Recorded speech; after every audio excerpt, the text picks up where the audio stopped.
Hello, YouTube subscribers. Today or tonight, whenever you're watching us, I am doing a um, Scooby-Doo movie review. Scooby-Doo 2 Monsters Unleashed.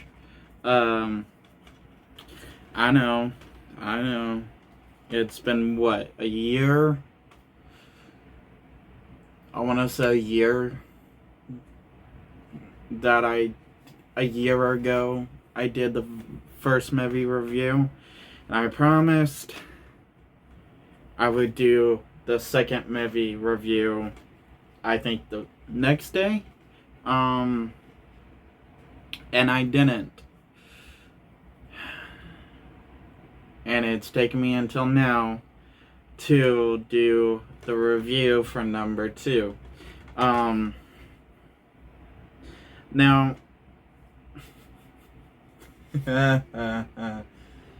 oh shit. Honestly, I know when I did the first movie review, it wasn't so much of a review, more than just a talk.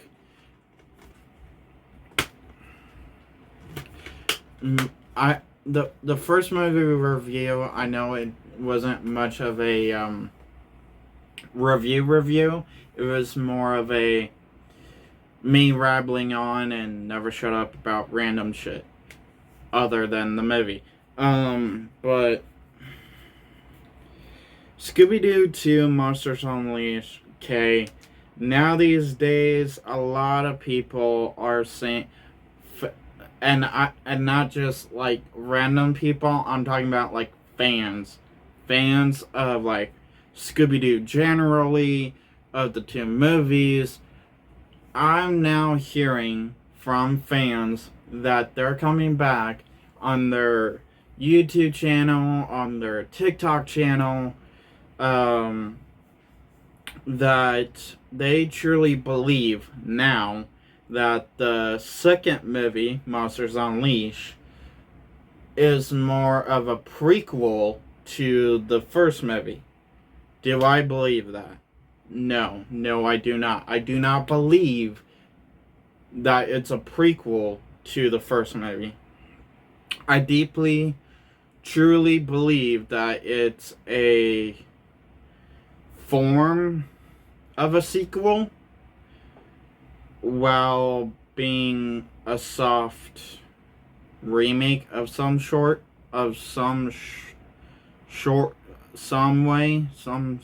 whatever. Basically, Monsters Unleashed, Scooby-Doo 2 Monsters Unleashed takes place, I want to say, a few years after the first movie. Basically, the first movie is where the team breaks up. Velma, Daphne, Fred is tired of each other, where they just break up, go their separate ways, until one mysterious day, they get an invite to an island to solve a mystery, and basically it's Scrappy-Doo that invited them. Jumping to the second movie, they're very popular. Everyone loves them in their town. They basically they have their own building, like the Fantastic Four, kind of. They have fans. They have a museum represented of them, basically, of all the monsters they catched, the history. So, and basically, I'm not trying to deeply downgrade this one. I truly, deeply love the first movie. The Scooby-Doo 1 was basically my ever was my very first thing. My very first ever thing to get me into Scooby-Doo. That was the first thing I saw of Scooby-Doo when I was a kid. That was the first thing that got me into Scooby-Doo when I was a kid.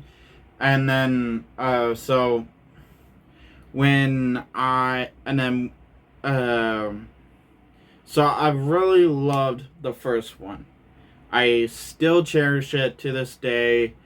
No matter what, if it was or wasn't the first thing I saw, it was still great for what it was, even with its mistakes. Now, Scooby-Doo 2 Monsters Unleashed, I deeply do have to say, that has a little bit more mistakes and problems than the very first movie. Because, honestly, even though I do like the callbacks to the cartoons of each monster of each person they unmasked, but and all the little Easter eggs, callbacks, whatever, that was all in the movie. Other than that, I truly deeply believe this one, Scooby-Doo 2 Monsters Unleashed, didn't really do very much. I mean,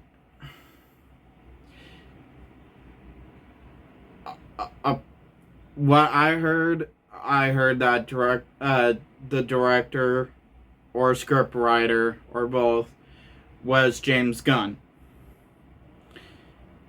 I heard that James Gunn did both movies and he would love to do a third, and even the actor that played Shaggy and even voiced Shaggy in some of the cartoons even said he would love to come back for a third movie. Now, I saw what he was trying to do, keep the pattern as what he was going for from the first movie. Basically, monsters do exist. There is ability there, and basically in the first movie, monsters do exist. There are real exact monsters out there. In the second one, you could actually make monsters exist. There is a ability you can make monsters exist, and that's exactly. And this villain takes one of the costumes, the pterodactyl costume, and did a little science, did that formula to make monsters exist, and bang bang boom, the pterodactyl costume became a real ghost pterodactyl. And then attacked the museum, stole a few costumes, which was the night costume and the 10,000 volt ghost costume, and then which started off the movie. This movie does start a little slow, unlike the first movie. The first movie, I mean, sure, it does have its pace, but it moves. The second movie, it starts out slow. Once it gets to the final act, that's when it moves its pace a lot quicker. Just this story plot of where the main bad guy does that to all the costumes, as we see, become real monsters. The gang have a few bicker moments here and there about how to the fame to basically how they started, how Fred may not like how they may started, but he grew into the fame. The fame got into his head until the very end he realized it's not really the fame that's important. It's more of the team. And Daphne is trying to hold, basically, you can see trying to hold the relationship together, trying to hold the team together, while trying to help Velma with a relationship, because a guy really likes Velma. Yeah, let's give Velma a love. Let's forget the guy from the first movie, but bring in a guy in this one and give Velma a romance situation here. And Daphne helps Velma do that. And the guy that they get, the actor that plays the love interest for Velma, isn't just a little kid from It. And I'm not talking about the 2017 It. No. I'm talking about the 1990 It movie that originally played kid version Beep Beep Richie slash Chris Griffin that voiced Chris Griffin, and to this day, as I truly still believe, he still voiced Chris Griffin, because I think Family Guy is still going, and other things, so. And he even produced his own show, and I think that's still going on. Still popular. Robot Chicken. He even voiced some of the characters in his own show. Which I find that funny, seeing him again, a dork. Not see bits and pieces of Richie and then bits and pieces of Chris. It's funny when he mixed those two together in this movie, but and it's him. It is him, and honestly, he's a good funny part when you don't have Shaggy and Scooby in the spotlight, but it's.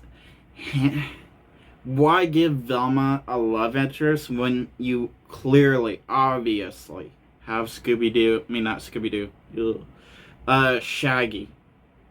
When you have Shaggy, I mean, any fandom could say this. It is clearly obvious. Daphne end up with Fred. Velma would end up with Shaggy. One of the cartoons proven that. One of the cartoons tried to throw that. Fandom mix on reviews, but fandom is more lenient to that because it's obvious. Okay, yeah, I get it. It takes a while, a girl and a guy, to realize that part, but seriously, which I truly believe, if that was gonna be in the third movie, that would have been good. Is that have Velma lean into that? I mean, sure, Shaggy lost Mary Jane for some reason. Yeah, clearly he's not with Mary Jane for some reason in this one. So, and then Velma got a love interest. So maybe in the third one, we find out years later they actually got together. They realized and got together, just like Velma and Daphne and Fred. Unless you go woke and then make Velma and Daphne lesbian. And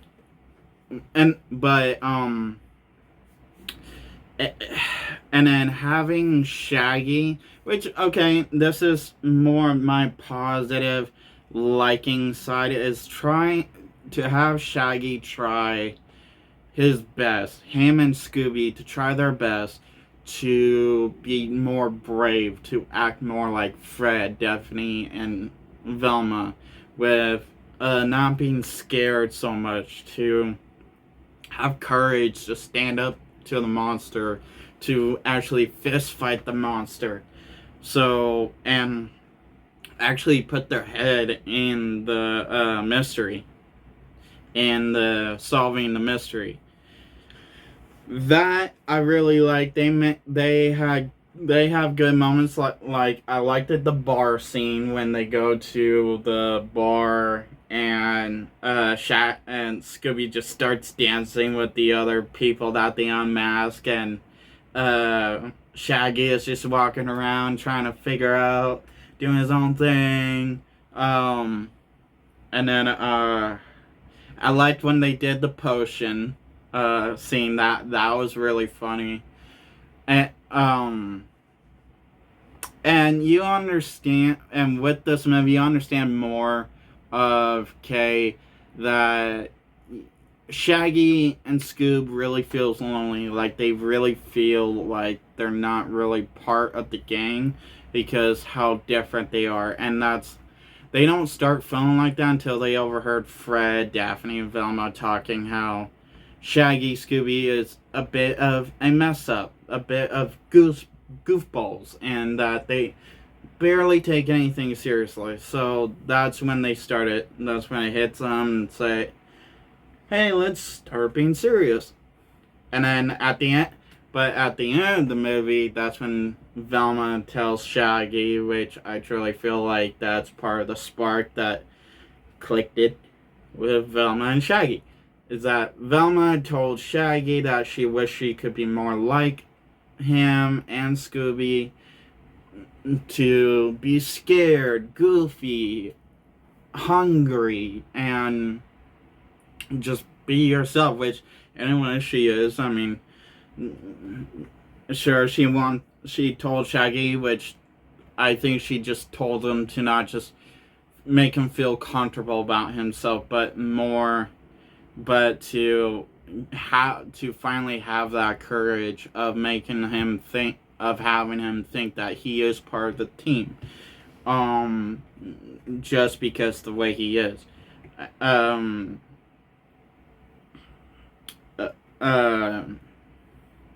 So the fun scenes I truly like from this one is with Shaggy and Scooby going to the bar, finding the lab, kind of at the mansion. I mean, the mansion, yeah.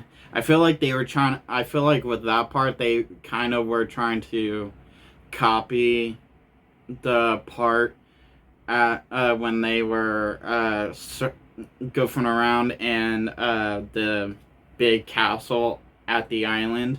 I also thought it was funny how Shaggy took Fred's line where he's like, me and Scoob will go this way. And Fred's like, he took the thing I say. So, that part was funny. The main bad guy, I mean, you don't really have much screen time. You only get like maybe 3-4 screen times with the bad guy, and that's not really much. And sure, I mean, keep the mystery, it's better that way, but to me I feel like it falls flat. That basically that's not as interesting than seeing the fight the costumes that became monsters, that actually became real life ghosts. Because the bad guy, him turning costumes into real ghosts and then trying to unmask Mr. Ink, which he didn't really make that very clear. Obviously I missed that part. If anybody understood that, then please comment down below what he was meaning, and give me help on that of what he was meaning. They do find out who was the mysterious main bad guy, and that was the original pterodactyl. Well, first they fool us, making us think it's the reporter that's making him look bad. Mr. Ink look bad. But not really, and it ends up being the actual very first original pterodactyl, when basically, if you rewatch this one, you can understand and you can get it very quickly. It is not the guy that, even though it points into so many directions, it could be the original Black Knight ghost guy, or it could be Patrick, the guy that Velma is in love with, which okay, yeah, sure. I truly believed that a few times when I go back and rewatch it, because even though you do know, I mean, it is clearly obvious that yes, he would be the son, biological son of the pterodactyl ghost guy, but I'm glad they didn't go with that story, a revenge story, because, well, in a way they kind of did, but with a biological son wanting revenge for his father, I mean, that would have fallen flat. But again, I kind of want, I actually still want to know if he actually made that shrine for, I wondered if Patrick actually still made that shrine, because is he the biological son, which it's obvious if you put the actor they got to play the pterodactyl ghost and Patrick together. And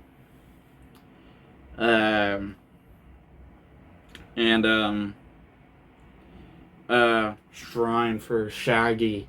Ghostfaces all around the shrine they messed up with in Scream 6.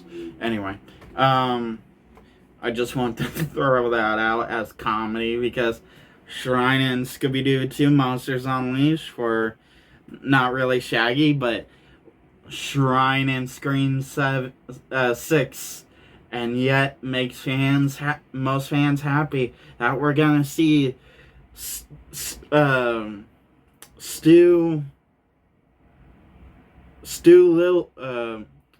I forgot his name. Matthew Lillard in Scream again.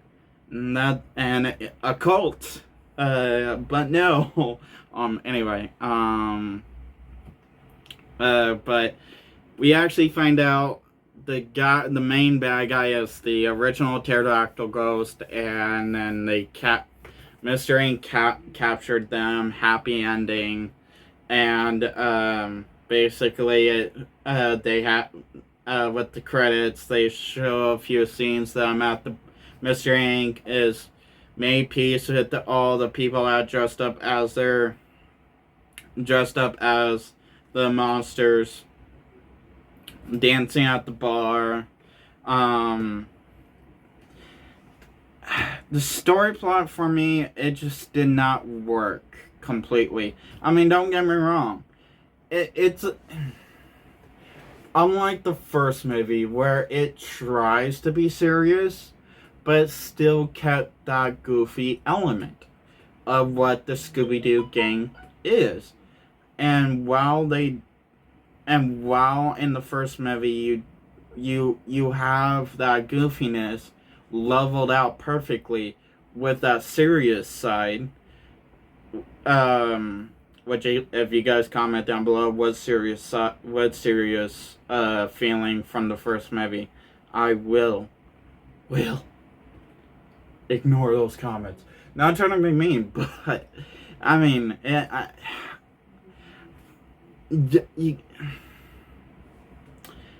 you can see the serious parts in the first Scooby-Doo movie, and it is not that hard. Yes, you do feel like it tries to be more hilarious when you can tell that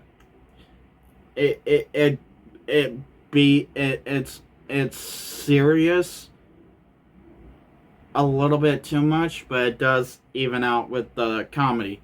With this one, it's more comedy. It's more silliness, which I get it. That's part of the Scooby-Doo cartoons. That's part of, but just going from part serious, part funny to complete humor, it just did not work for me. I mean, it. Again, don't get me wrong. Scooby-Doo 2 Monsters Unleashed is a silly, good, goofy time. Rewatching it, I actually painfully had so many problems while I was watching this. I painfully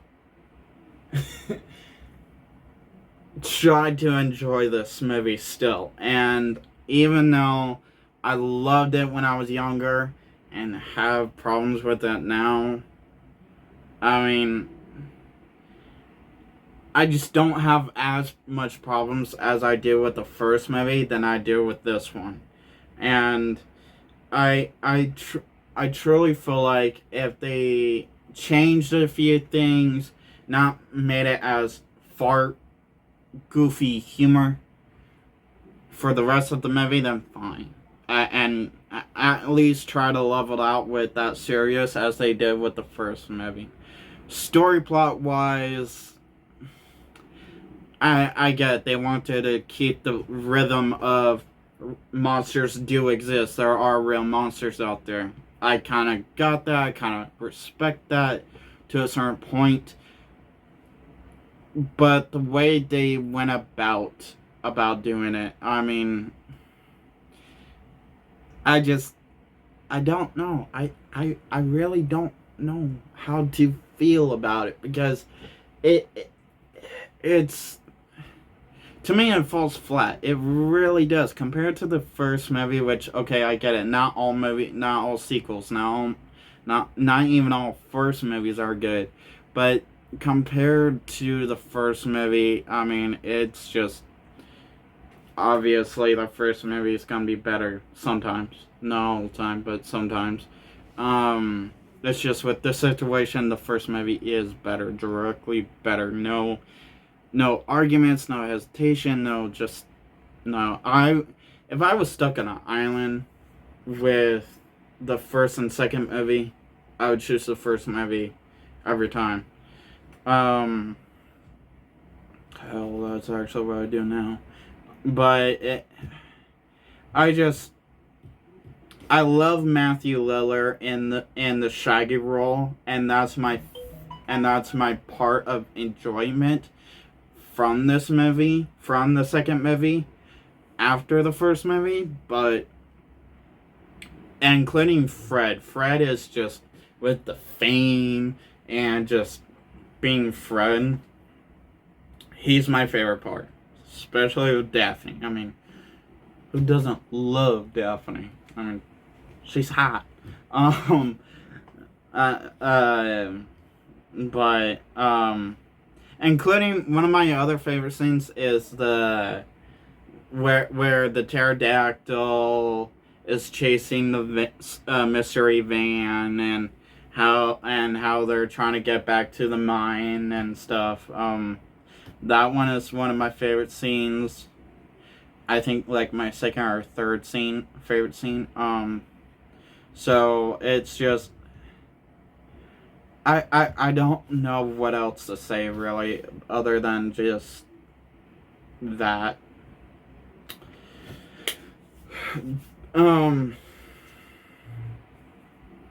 So if drop a comment down below if you guys like the Scooby-Doo 2 Monsters Unleashed over the first movie, or do you guys like the first movie over the second one? What was your favorite part? What's your favorite Scooby-Doo cartoon, comic book, if there is comic books, movie, anything Scooby-Doo in general? Just comment down below of what's your favorite thing.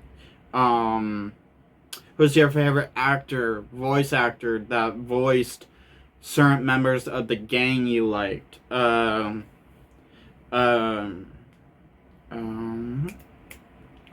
What basically, if you have a problem that how I did this video, please comment that down below as well. I do want to know how to change if you may have a problem how I am in my videos. Hit that like button if you liked this video. Hit that dislike button if you didn't like this video, along with leaving a comment how you may not like how I am in my videos. So I can change that a little bit. Hit that subscribe button. Subscribe button. Hit that subscribe button if you haven't already hit the subscribe button. If you're a newcomer magically, randomly dropping by one of my videos, I do appreciate all new and old subscribers with open arms. So once again, hit that subscribe button. If you're a original subscriber that always keeps coming back, I appreciate it. I really do. Have a nice night. Have a nice day. Whenever you're watching this, peace.